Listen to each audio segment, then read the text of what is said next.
Kwani wanaume wa Kizanzibari nikiwaambia ukweli nitakuwa nimewakera? Nitakuwa nimewaudhi? Nitakuwa nimewafirigisa? Naomba tu niwaambie ukweli. Wanaume wa Kizanzibari, mpunguze tabia ya kuomba hela wanawake. Kati ya mwanamke na mwanaume, ni nani ambaye anafaa kumhudumia mwenzie?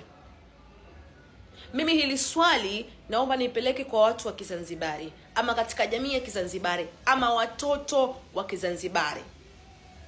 Simenielewa? Kitu ambacho kinanishangaza, 99% ya wanawake wa Kizanzibari ni wanahonga wanaume. Na sijui kwa nini. Yaani ipo hivi kwamba wanaume wa Kizanzibari ni wanaomba hela kwa wanawake. Ukidate na wanaume wa Kizanzibari, basi ujue kwamba wewe ndo utakuwa unahudumia hayo mahusiano. Imefika stage kwamba mwanaume wa Kizanzibari haoni shida kumuomba hela mwanaume, hata mwanamke, hata kama itakuwa milioni. Yaani yeye shida zake zote anahamisha kwa mwanamke wake.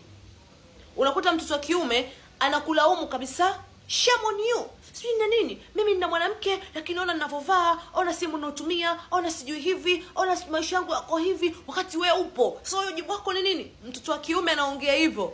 Damn. Mpoje watu wa Kizanzibari wanaume?